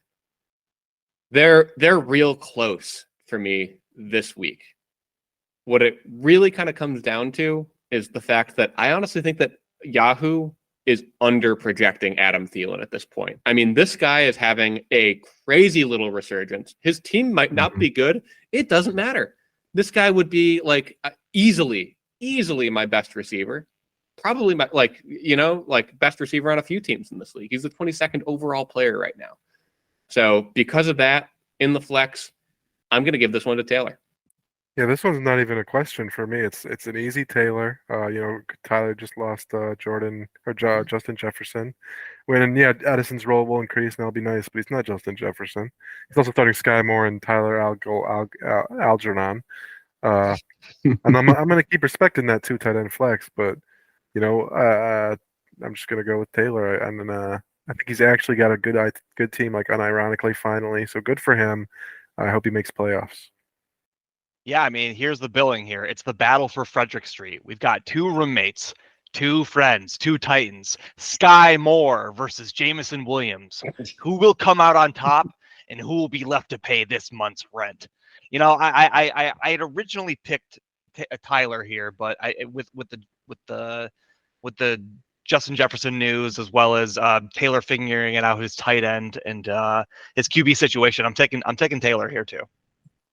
Yep, and in terms of these two, I think I would betray myself by going the opposite way. But as I said before, I do think that Taylor, I kind of am keeping an eye on him. I do think that this is the best team, at least in recent memory, that he's had. I respect it. I fear it, and that's the key thing in terms of this league specifically.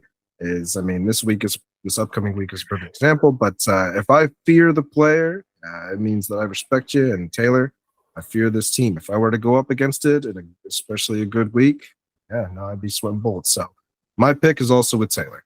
It's sort of unbelievable that Tyler is 3-2 to Taylor's 2-3. Tyler's scored 60 more points, and we're all on Taylor.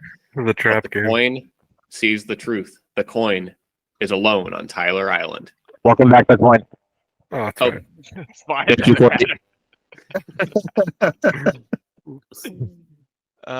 Let me introduce the next one here. It's Chris Colby versus Box. It's Dr. Cum versus Murderer. Will Box make it 2 wins in a row? Better watch out, Mike. This is your 2nd time this season that you're playing against Brandon Ayuk, and he's out for blood. For that reason, I'm taking Chris. I know Mike has good receivers, but I just like how, because of the time, he has Kadarius Toney and Jonathan Mingo playing earlier, so he has them in wide receiver 1 and 2 spot, which I just love to see. But as much as I love to see that, I see Chris's team, and I see San Francisco playing a possible Browns team with or without Deshaun Watson. They're pretty yucky offense. So that alone, probably gonna outscore half of Mike's his wide receiver 1 and 2 at least. So I feel like this is gonna be a bit of a sweep. Normally I don't like that. I just said I want to zig when people are zagging. I'm gonna have to zag this time and go with Chris Colby. As of right now, Desmond Ridder is projected for 2 more points than Zach, and really it's 1.3 more points than Zach Wilson. But I just don't believe it. The Jets are facing the number 1 rush defense in the league. They're going to have to lean on Zach Wilson. I kind of believe that he's the one to start, which is to say, I think that Mike is going to top 30 Zach Wilson, Desmond Ridder regret points this week. And he has not won a single matchup where he's chosen the wrong one. I'm going to keep it real simple. I don't know if Jaleel McLaughlin is the truth or not, but the one truth in this matchup is that Mike's just not going to win it. So give me Mr. Chris Colby. Chris, are you going to be siding with your Christopher brethren on this one? I'm tempted, but just to be contrarian, I'd love to see Mike pull 2 in a row. I think that'd be fun. I believe that, he's got it in him. I think that's Chris, especially with the whole Anthony Richardson situation. I think that his runway is running out. So consider this a curse on you, specifically because your name is also Chris C. I'm spiteful because of that. And yeah, I'm rooting for Mike here. I'm rooting for my big boy Mike. Well, the coin's going to join you here. So it's 2 on Mike, 3 on Chris. In our next matchup here, we've got Olave Garden versus Dobbins Revenge. And let me first say, Chris's team does have a full bench. That includes Andy Dalton, Taylor Heineke, Najee Harris, and his team name is still Dobbins Revenge. He is 4-1. I talked to Chris at one point this past week. Chris was shocked that I had ranked him in the top 3 when you guys had him lower. But he's 4-1. He's 3rd overall. Brandy is down at 11th. Brandy has averaged 129 points per week this year compared to Chris's 150. 150 is like a good score for some teams in this league. Chris is averaging that. So even though there's a little bit of rot on the roster, I'm sorry, Brandy. I've got to go with Chris this week. He's just too good at the top. Yeah, this is a battle of the returning running backs, or we'll see, I guess, as Eckler and Barkley are coming back. And I think that really will, for me, decide this matchup. But I can't wait and see who's going to play and who's not. I'm going to pick Brandy here. I think, Chris had a good week with Justice Hill and Curtis Samuel and Rashid Shaheed as his flex spots there, same as last week. Well, they were in different spots, but functionally they were flexes. But I just don't. I look at Brandy's team and just like my team. Yeah, maybe Brandy doesn't have the heaviest hitters, but it's just solid across the board. That's what I like to see. Low volatility. I look at Chris's team. I mean, Russ Wilson has been defying expectations and playing decent as a fantasy quarterback.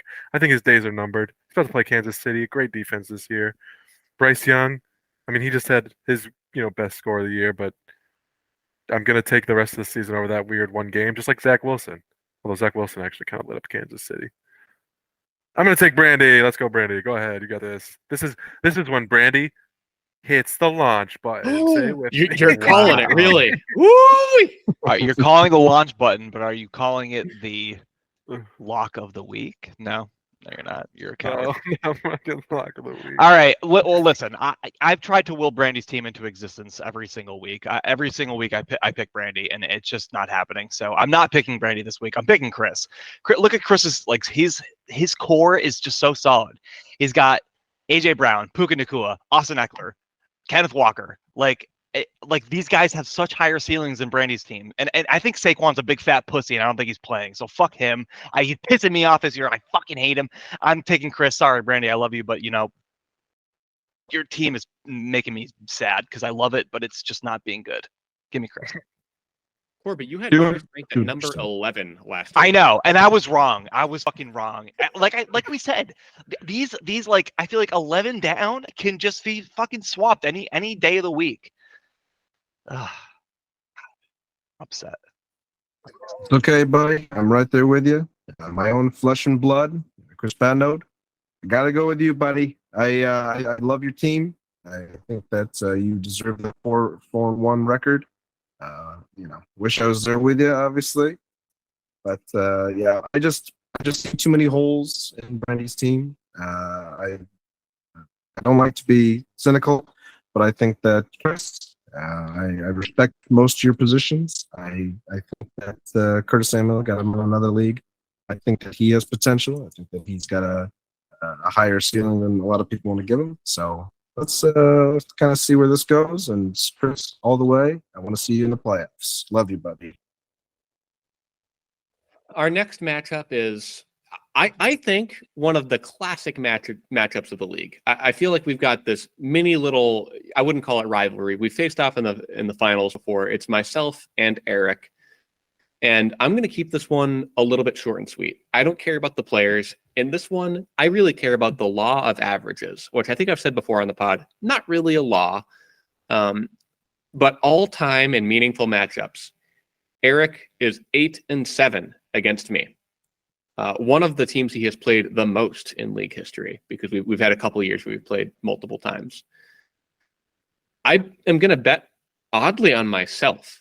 despite the fact that I hate my team, I'm going to bet on myself to just even out the all-time series record, 8-8.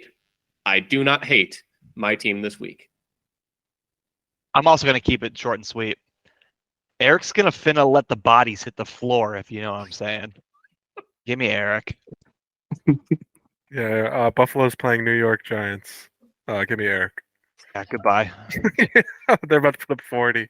I'm sorry, Fitzy, but my public enemy number one, the man I fear most, Eric, he's gonna win this, unfortunately.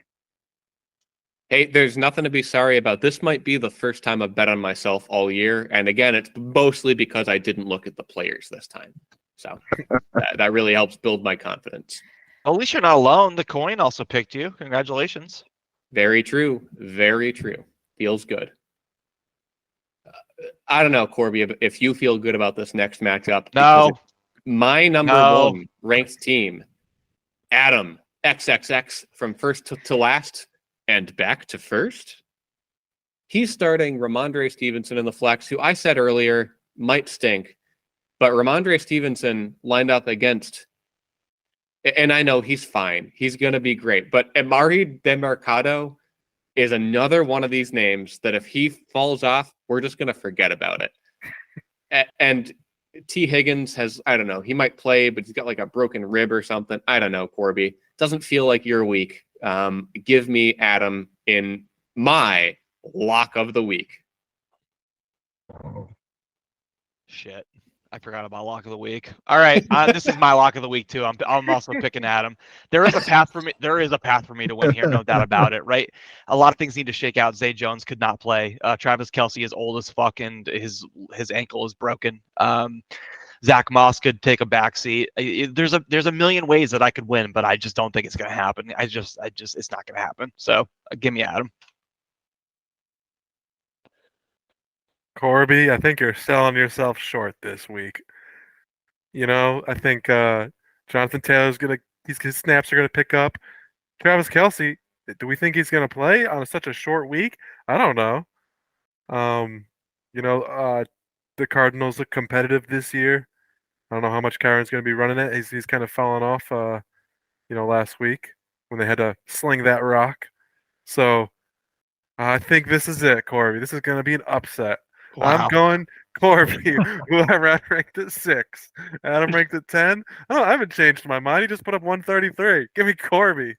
Corby, I know you put up less than that, but it was more circumstance. We had Anthony Richardson put up 4. It was a fluke. Burrow is back. DeMarcado is here, and then Kansas City's playing Denver. I'm loving looking at these good defenses. Give me Corby. I'm zagging. And in terms of what I'm thinking, as I said before, I think that the bold choices deserve some kind of reward. It takes a lot of kind of balls, and you kind of have to lower your pride a little bit when it comes to this time of the season to make some trades, to make some very important pickups. I have been lacking in that, and that's, I think, why I respect your moves so much this particular past week. So I think Corby, I think that's, you were going to be rewarded for your hard work, your bold choices, and I hope it works out for you. Adam, you got to make more moves, buddy. You got to keep them. You got to keep these people on their toes. You're lacking. I'm looking at your number right now, buddy. You're lacking. I know. I'm 2 steps ahead of you. You got to keep doing more pickups. So. It's very, very true. This was Adam's lowest week from making moves this year. I think you're spot on the nose there, Chris. So despite the fact that I picked him this week as a lock of the week, and Corby also picked him as a lock of the week, everybody else on Corby. Which means, if I'm doing the math right, Colin, you haven't picked your lock of the week yet. As we enter what could be the matchup of the week. It's Colin versus Chris. I'm glad we saved this one for last. I want to start with one of you guys. Who's got some fire to spew toward the other? Well, Chris, go ahead, Chris. Let me see your fire. No, all I was gonna say is my team is dog shit. It's just a bunch of scrubs. It's a bunch of scrubs that can never win a football game to in their life, and I'm gonna lose this game. I'm gonna lose this game. And Colin, I wish you the best, and I'm hoping that this springs back and gives my boys the encouragement they need to win this game. You said it all for me, except that last part. My team's hot, sexy. I'm finally got the balls to start Tajay Spears over Miles Sanders. Damn the projections. Tajay Spears had like 5 points projected last week. Miles Sanders was in double digits for some reason. I said, fuck that. I'm not playing Miles Sanders. He put up 2.6. Tajay had like what, like 17? 17, dude. He So that fucking shit went feels off.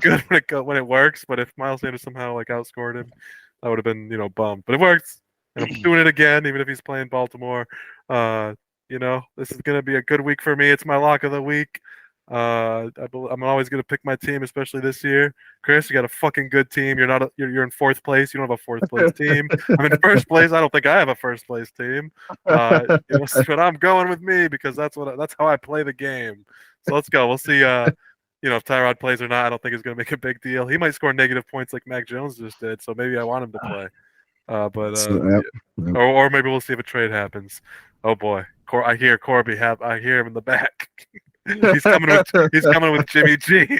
Oh, Jimmy G available now. I'm making myself That'll be my lock of the golden week. ticket. Come on down and take a Jimmy G. I got a fresh one for you. Colin, are you really gonna be fucking 6-0? God damn it! I feel I love the. I think Stafford's gonna have a pretty nice week, but I don't think it's gonna be enough to carry you, Chris. Unfortunately, you're in trouble this week. But at least I don't know. The one QB swag strat is not a swag strat that I would recommend. At least you'll be 3-3 if you lose. I am gonna take Colin. Unfortunately, Chris. Sorry. I feel like I'm taking crazy pills that I want to take Chris so badly. I feel like he's got so many players that are just under projected. I mean, DJ Moore, he just scored 52. But before this, he scored 16, 13, 27. Like 13 is his floor. We've at the same time, Raheem Mostert projected for 15. Feels great, right? He just scored 15. No more Devon A-Chain. And he's facing Carolina, who's got the second worst running defense or defense for running backs. Like those players are underprojected. And I'm sorry, Mike, but the Philadelphia defense is way underprojected at only 8.5 points against Zach Wilson. Zach's gonna, like I said it earlier, like Zach Wilson has to throw this week against the best run defense in the league. But that also means Zach Wilson has to throw against the best run defense in the league. And he's going to turn it over. Philly might get a couple touchdowns out of it. Like, I see a whole lot of things that could and probably will go right for your team this week. If you pick up another quarterback, then you're easily projected to be the highest scoring team this week. If you get a quarterback projected for like 15 points, then you're number one in the week. I love this team. I love it this week. Colin, you do not get to have everybody pick you because I want Chris. And the coin is going to put me on an island. Coins on Colin.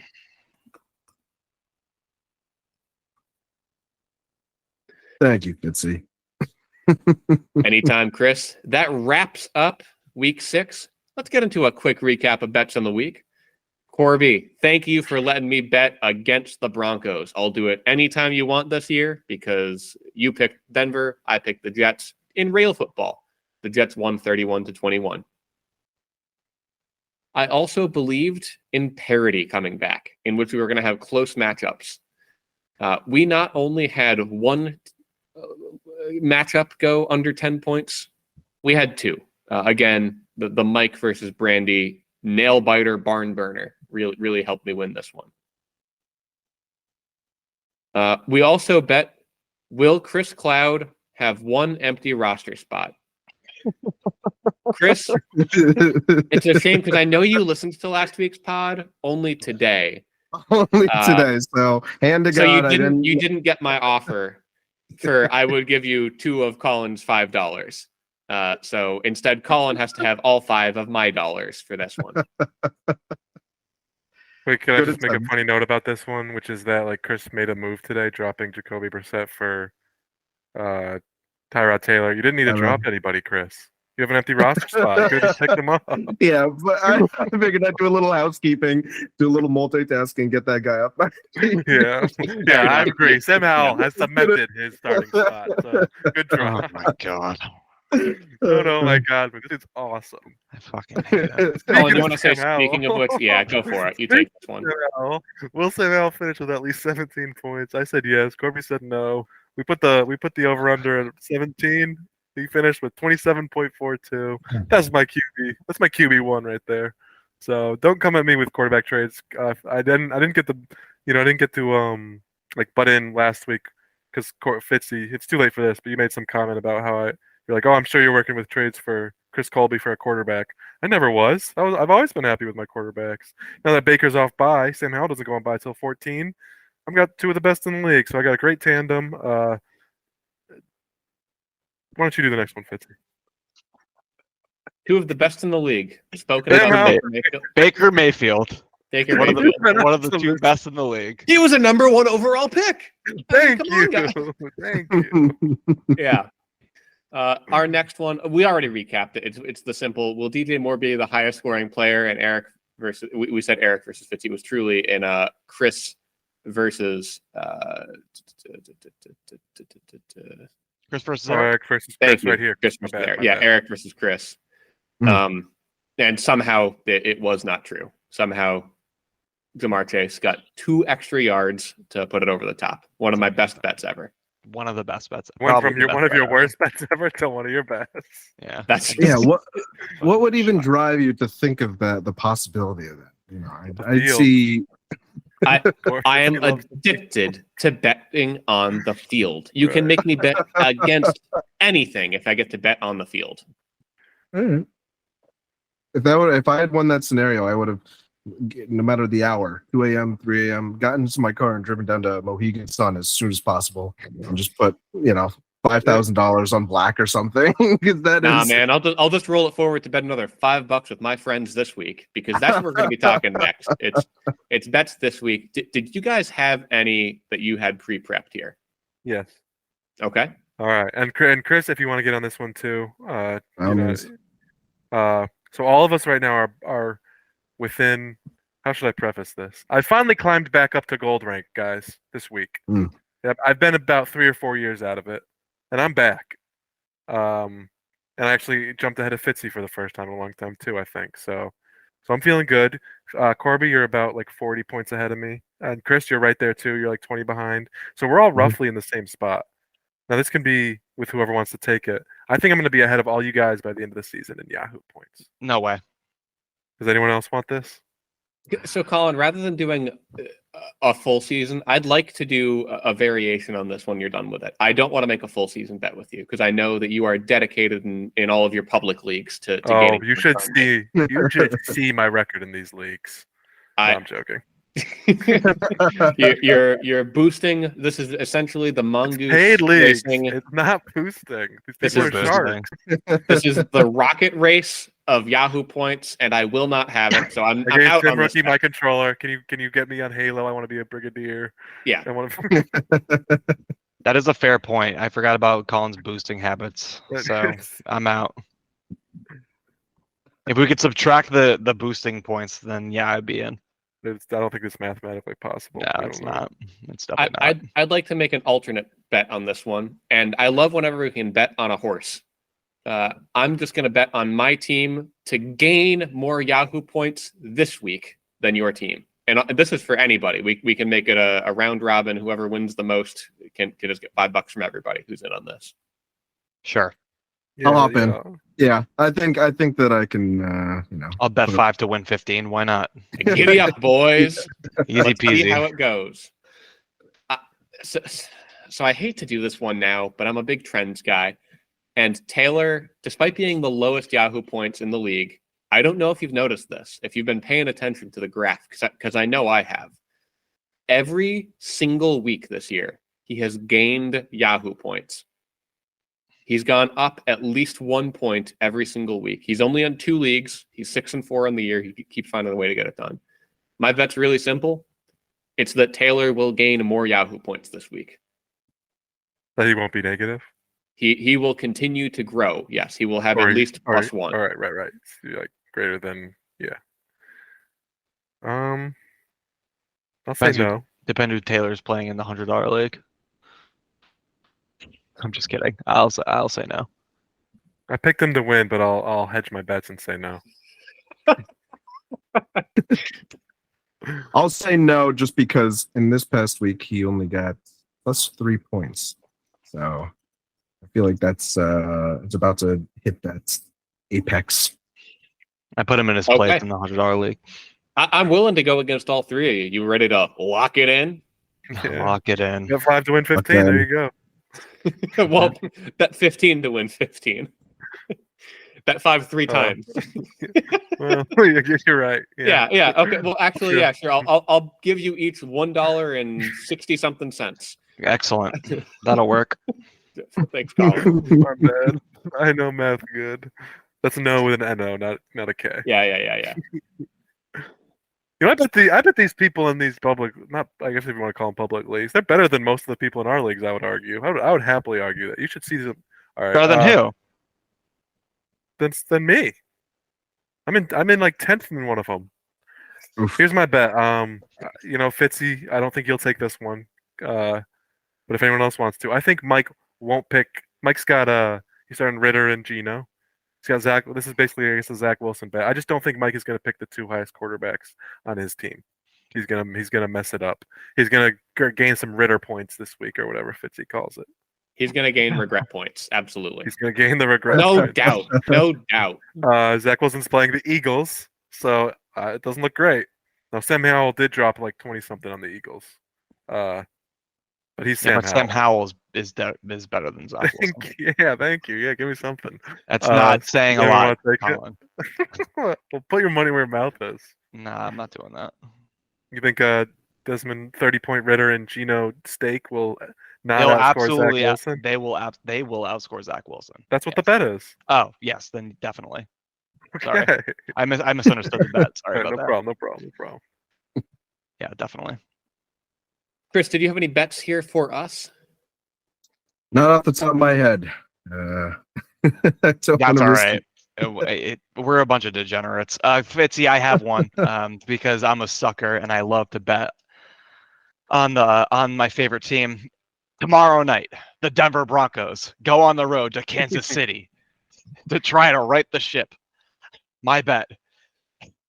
You have Javonte Williams on your squad, and I bet that he will have under 77 and a half rushing yards. What do you think? He is not touching even 50 rushing yards, Corby. Okay, You know this. You don't think it'll be under? Okay. No, not at all. What's the line that you're comfortable with? Like I'd rather 47 go. and a half? I mean, let me see. I've got him on my squad, but I don't think, even on my awful squad, I don't think I'm starting him. Yeah, as of right now, I have. Oh, shoot. I am starting him. Oh, God. Oh, I also have Kareem Hunt in the line. What a terrible team this is. You made me look at my team again. Why did I pick this team?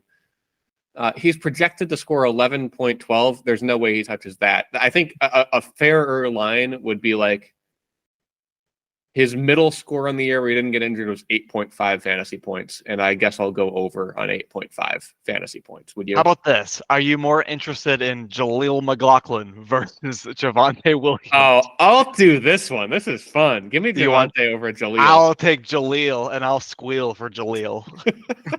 That's a fun one. You own him No, anywhere, Corby? I have him in the $100 league and he nice. fucking went off last week. It was great. I He's not gonna love- happen this week. love a Okay. bum bet. Love a bum bet. I feel like I Uh, have to make a Sam Howell bet somewhere. Oh my god. Corby, I'm targeting you. You have Jared Goff and Joe Burrow, 2 great quarterbacks.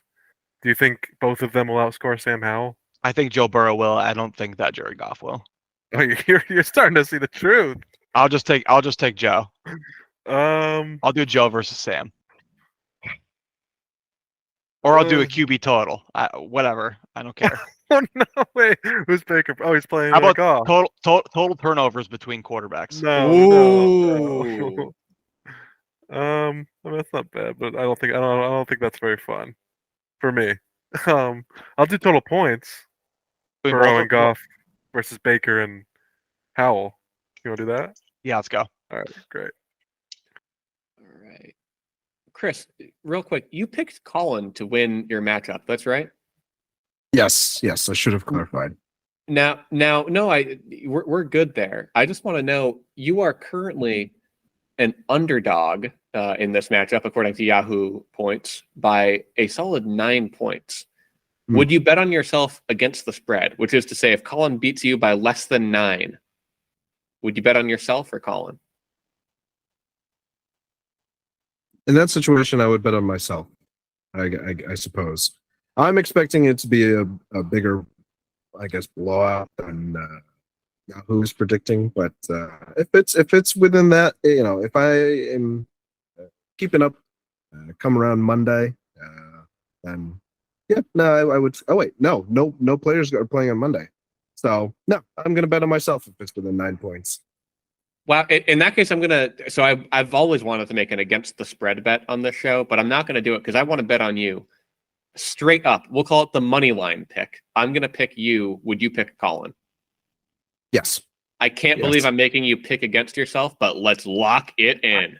I'm going with my earlier choice. Yeah, that sounds good to me because again, it'll come back and help me. As we close our book of bets, before we get out of here, Chris, we asked this of all our bets or all of our guests. Any shout outs or plugs that you'd want to hand out before we wrap things up here? I guess just a few. Some things have been bugging me lately. So I was at the store the other day and I fancy myself a hot dog, especially when I need to cook for myself. Easy meal. You wrap it in a paper towel. You pop that in the microwave for about a minute or so, and you got an almost too hot dog. One that sounds like it's sparking. It's so hot. You make one of those. You pop it into a warm bun. It's great. It's great. Been said before. It's been said dozens of times, but you get a package of 6 hot dogs. It comes with a package, and then alongside it, there's packages of 8 hot dog buns. So you get accustomed to this. You're like, okay, I'm buying this knowing that I'm going to have 2 extra buns at the end of this, at the end of the day. This is going to be great. I can make a tuna boat. I can make a fried clam boat. I can make a lobster boat.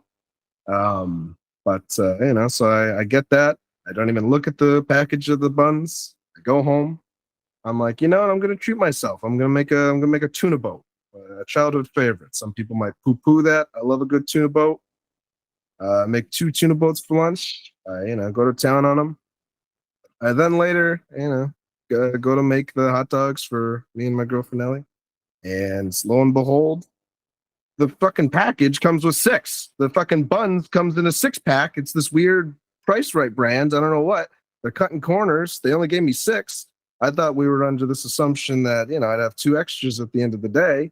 So then I'd look like a fucking idiot in front of all my loved ones. And there just wasn't enough buns for the hot dogs.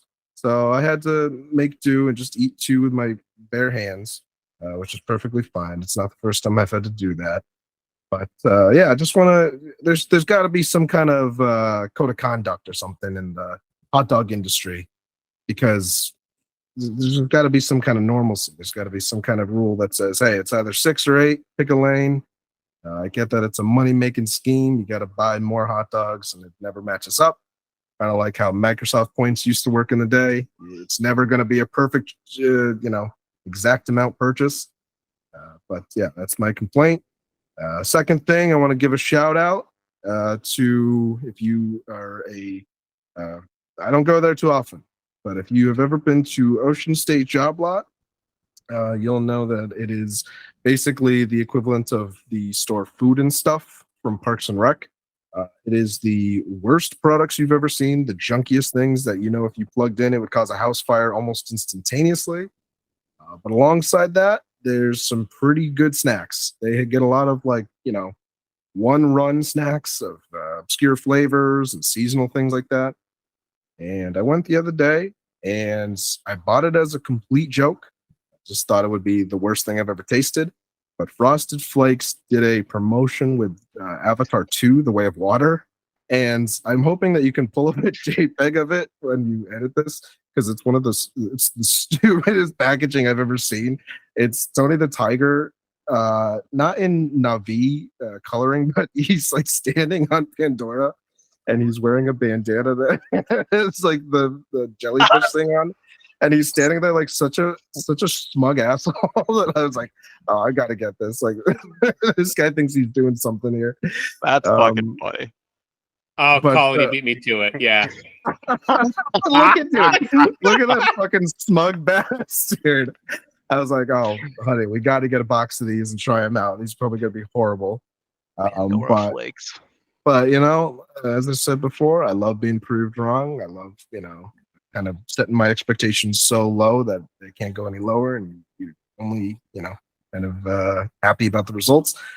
They're delicious. So if you see a box of these nearly expired Frosted Flakes limited time promotions for a movie that came and went very quickly, I highly suggest running to your nearest Ocean State job lot and picking up a box of Frosted Flakes Avatar: The Way of Water, blueberry flavored Frosted Flakes.